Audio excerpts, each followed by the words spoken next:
And thank you for joining us for KBOI 2 News Midday. I'm Brian Moore, and let's get right to your top 11 stories today at 11. A Nampa woman is dead following a late-night crash. Idaho State Police say 49-year-old Lori McDevitt was driving south on Southside Boulevard when her vehicle was struck by a pickup. The driver of the pickup, 44-year-old Sherilyn Davis, according to police, failed to yield at a stop sign. McDevitt was taken to St. Alphonsus, where she was pronounced dead. The intersection was blocked for about 3 hours. The crash remains under investigation.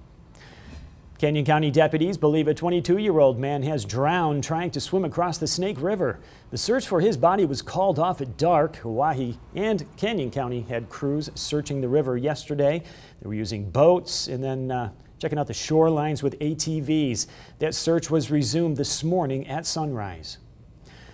And thanks to a citizen's tip, Boise police may have a suspect in the mining museum burglary from yesterday. Investigators say this man stole an antique gun and a replica tomahawk from the museum.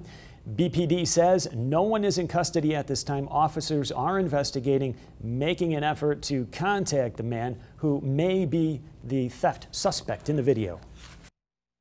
The value is in preserving and celebrating Idaho's history.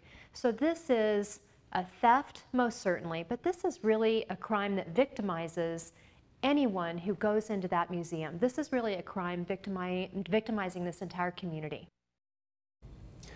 The stolen items that have been recovered at this point have a combined value of about $700. A McCall woman is sentenced for mailing a loaded revolver. 47-year-old Tammy D. Bouchard has to serve 200 hours of community service and pay about $4,500 in fines. The U.S. Attorney's Office in Boise says she mailed a loaded revolver to the East Coast and it ended up going off inside a post office in Windsor, Connecticut. The mail handler was not seriously hurt. A suspected Ebola case in Birmingham, Alabama. The man who recently returned from Africa is currently being monitored. He apparently came down with symptoms last night.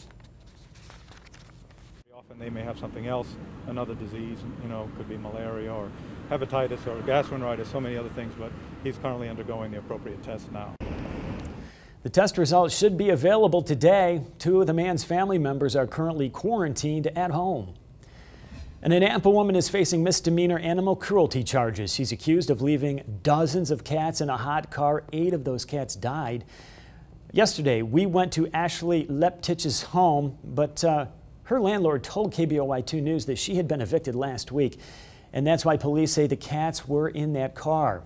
To be charged with a felony in Idaho, somebody has to be convicted of animal cruelty on 3 separate occasions within a 15-year period. I think they should have better laws against animal cruelty, considering that so many animals get abused almost all the time. And we are told Leptich signed over her rights to the cats. They'll soon be up for adoption at the West Valley Humane Society. Idaho's ag-gag law ruled unconstitutional by a federal judge. What state leaders are saying about the ruling, which isn't much at this point, and what they'll have to do if they want to keep that law on the books. We'll have that in just a bit. St. Luke's will break ground on an expansion of its medical center in Nampa. The new facilities will allow patients to stay closer to home while receiving treatment. It will include an intensive care unit, children's services, and medical imaging technology. The new services will be available in the fall of 2017. Now, that ceremony for the groundbreaking begins in about an hour at St. Luke's Nampa Plaza. Hundreds of neighborhoods and dozens of law enforcement agencies in the Treasure Valley took part in National Night Out. KBOI 2 News stopped by one of the events on North Philippi Street in Boise. National Night Out is a community building campaign that promotes folks getting to know their neighbors, along with the officers that patrol their streets.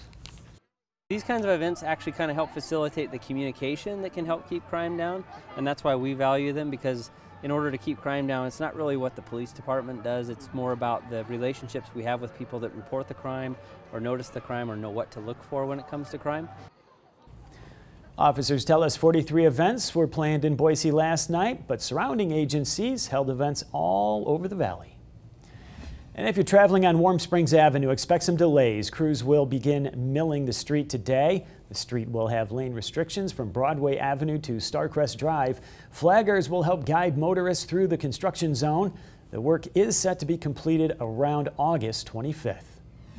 And construction on the Gowan interchange has been rescheduled. The work will actually start tonight. The north side of the intersection at Gowan Road and Eisenman Road will be closed as crews excavate the intersection to prepare for paving. The westbound on-ramp will be closed tomorrow night.